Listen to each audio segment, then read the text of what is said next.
Hello, the family of Two Hills Paradise. How are you doing today? I do believe God has been gracious enough. He has given you His grace, and you are okay and fine this day. My name is Meshach as usual.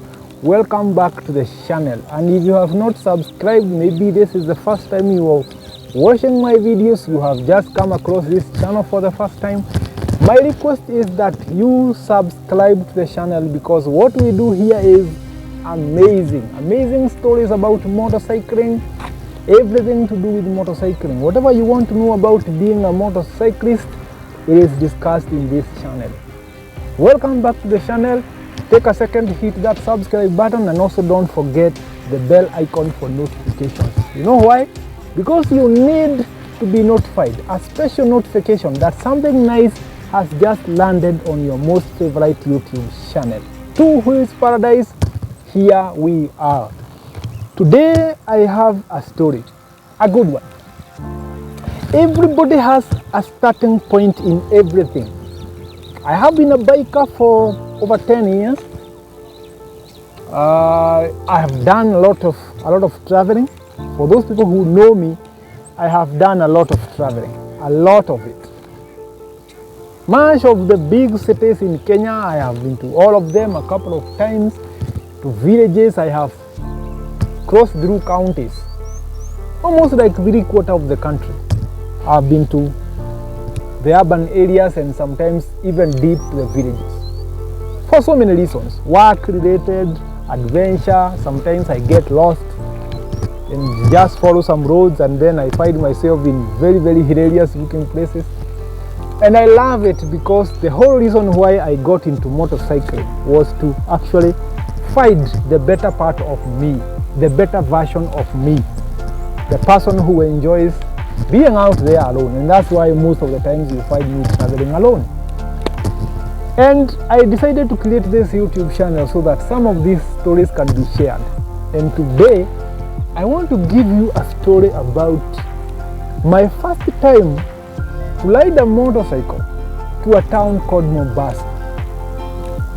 My first time getting to Mombasa on a motorcycle. I come from Nyeri, deep down in villages in Nyeri County. And I came to Nairobi the first time to join campus. I wasn't to Nairobi before that. I didn't even have a lot of information about Nairobi. I just came to Nairobi to seek further education, of which I did. I'm a graduate of Kenyatta University, and I was already riding bikes, although it was on and off here and there. So after a couple of years graduating, working in Nairobi, and even getting a family of my own, I decided I want to know what this Mombasa thing looks like. And trust me, before that day, I had not been to Mombasa for whatever reason, because I don't have relatives in Mombasa, I don't have friends in Mombasa. So I had apparently no reason to just go to Mombasa. This day I decided I want to know how Mombasa looks like. And because I have a motorcycle that is not consuming a lot of fuel, I can try. That time, we are talking about November of 2019. November of 2019. It is my first time to go to Mombasa, and I am going there on a motorcycle. It sounds stupid, but yeah, it is all in the adventurous life. So I decided I'm going to Mombasa. I was riding a Charisma ZMR, and that bike was not very fast, not very slow, not so fashionable, didn't have a lot of speed. But one thing for sure is that bike was economical in terms of fuel. Very economical, almost 40 kilometers per liter. 40 kilometers per liter. That was just amazing, because those days fuel was just like 105 shillings around there, 102, 105 shillings around there. So if we are talking about 40 kilometers per liter, we are almost going there free. It was actually Riding to Mombasa on Charisma was the same with paying bus fare to Mombasa. Paying bus fare. So I decided it's around November. People are still in their cities working. It's not yet holiday season, so we don't have a lot of traffic down there. Although I don't even know how that place looks like. I'm expecting Mombasa sounds like luxurious place, so people could be going down there later in December. So let me try November so that if anything goes wrong, I will not have a lot of people witnessing it. I want to see how the beaches look like. I want to see how Mombasa looks like. And I also want to know how far that place is. So I take my bike. Early in the morning, I think I never slept properly that evening. The previous night, I never slept properly because I had a lot of anxiety. I'm going to Mombasa tomorrow, and I don't even know where Mombasa is.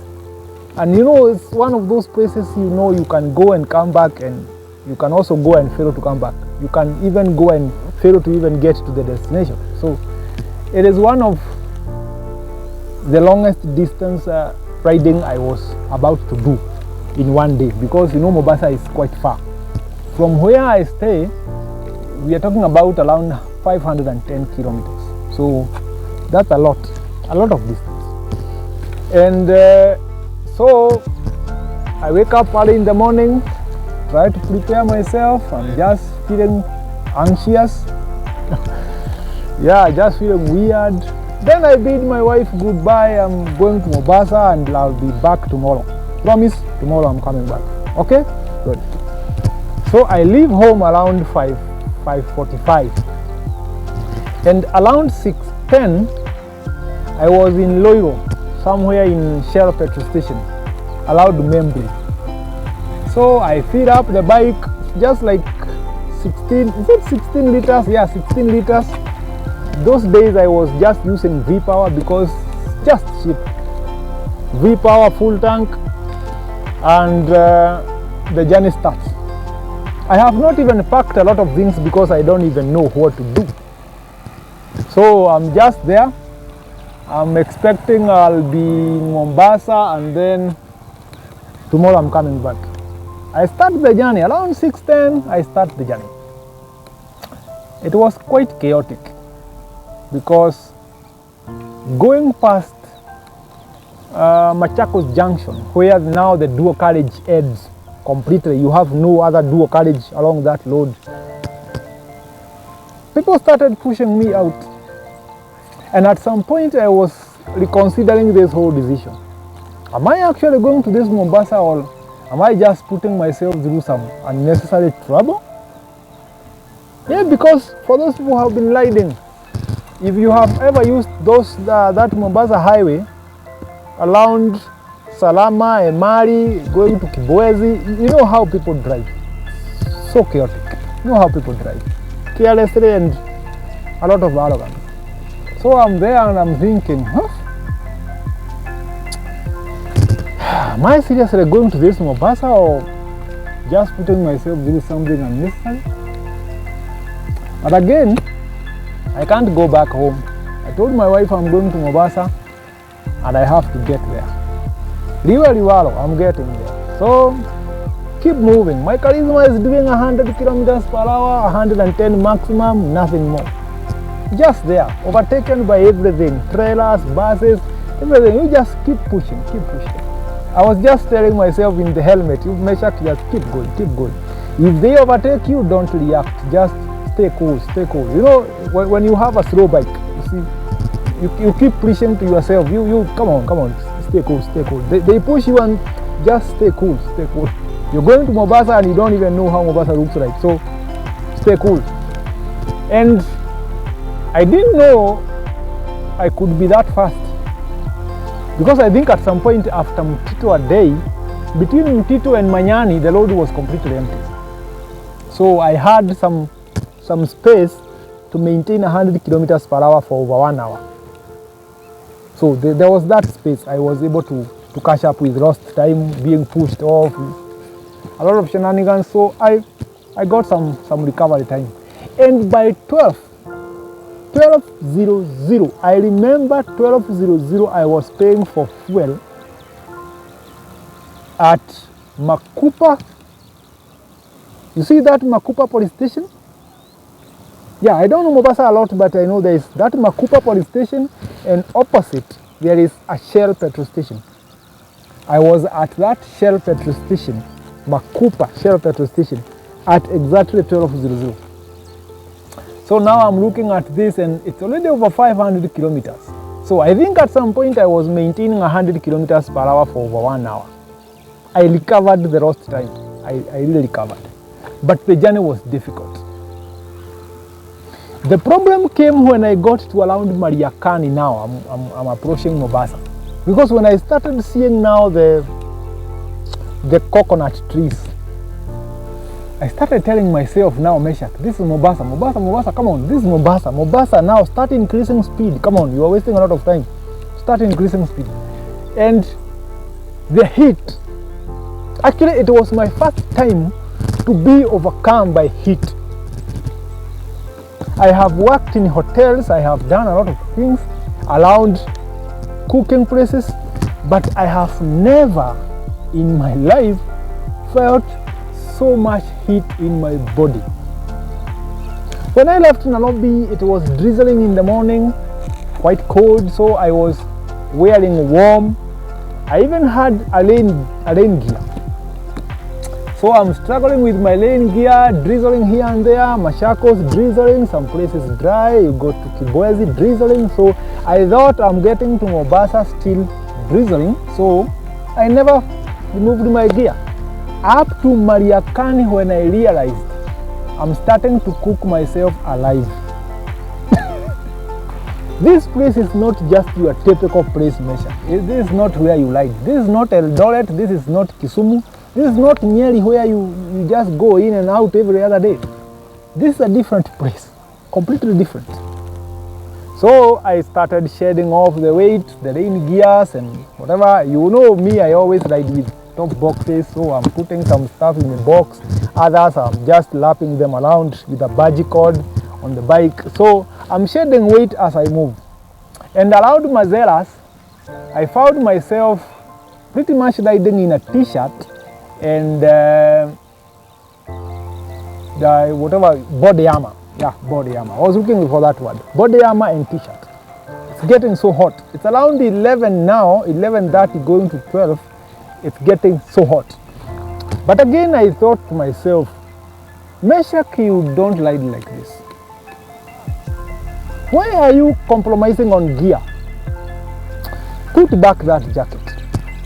It was a heavy leather jacket, and I think it was the last time I used that jacket. It was a very heavy black leather jacket. Down I was wearing black leather trouser and combat boots, those military boots. And it got a bit nasty because when I got to Makupa, I just swelled up and then proceeded to the CBD. I don't even know where now I am. I'm just taking a corner and then finding myself back to the same place. I think I took like 30 minutes trying to find myself in Mombasa CBD until I had to call someone, the same guy who had sold me that bike, because that Charisma came from the same place. And it was the first time it was going back to Mombasa. So because I still have contact with this guy called Evans, I call Evans and I'm telling him, bro, I don't even know where I am. And the temperatures are getting the better part of me. I don't know how long I'm going to bear with this. So if you can find me, just do it and be pretty fast. It got to a point I was feeling, if I continue being around here, I could get sick. I'm removing my gear. I'm now left in a vest, but the sweating is just too much to a point I can feel the smell of blood in my nose. The blood pressure was so high. And then something funny, Mombasa people are not in a hurry for whatever reason.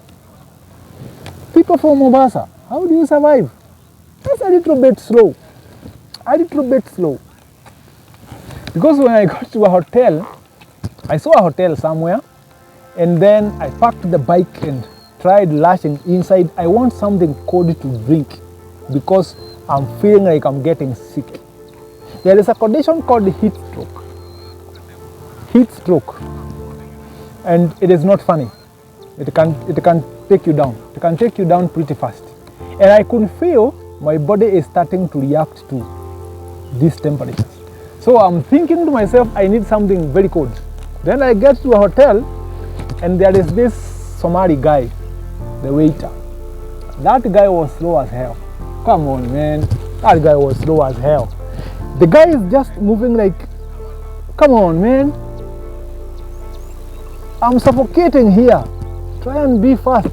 The guy is like, kakangu, man, kakangu.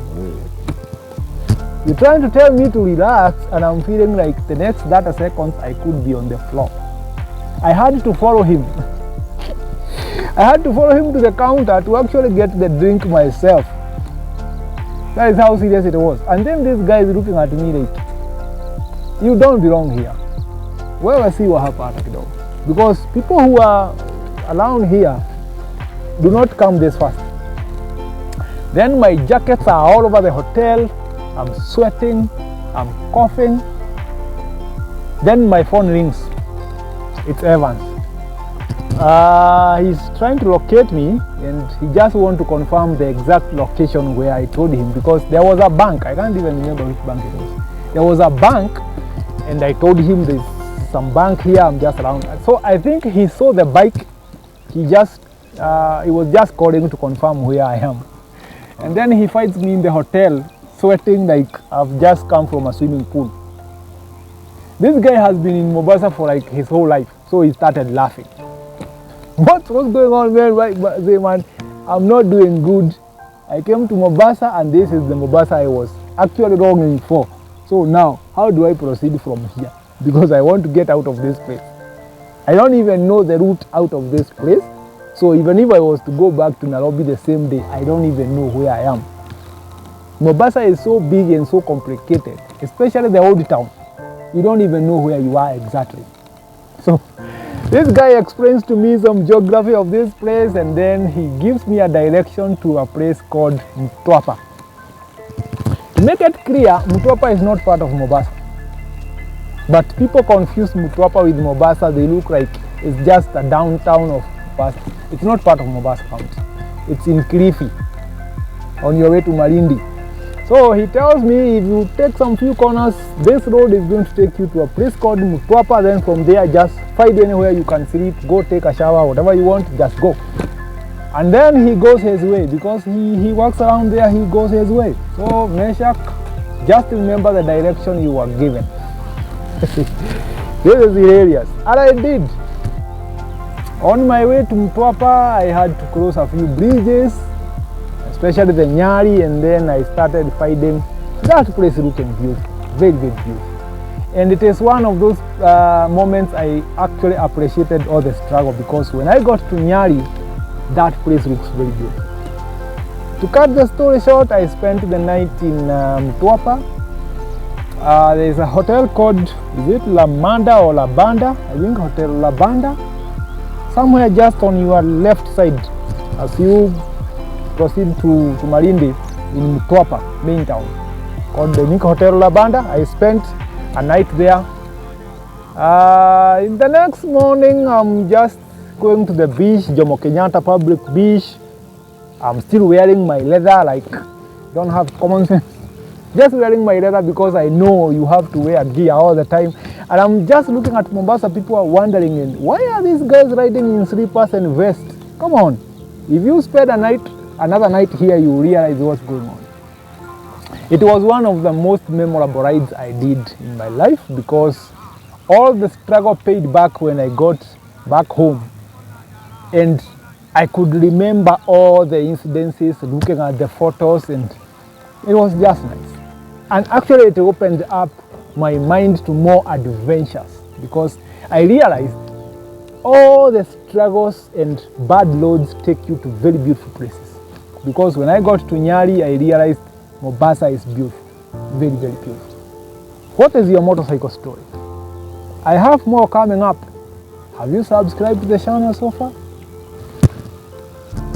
take a second, hit these buttons down here, subscribe and notification. Remember to turn the bell icon on so that you can be notified every time we upload a video. We have so much coming up for you. I love you and I appreciate you, and I wish you God's blessings. Thank you so much for sticking around to this point. Thank you so much for your time. See you around, see you next time, and stay safe. I still want to see you around.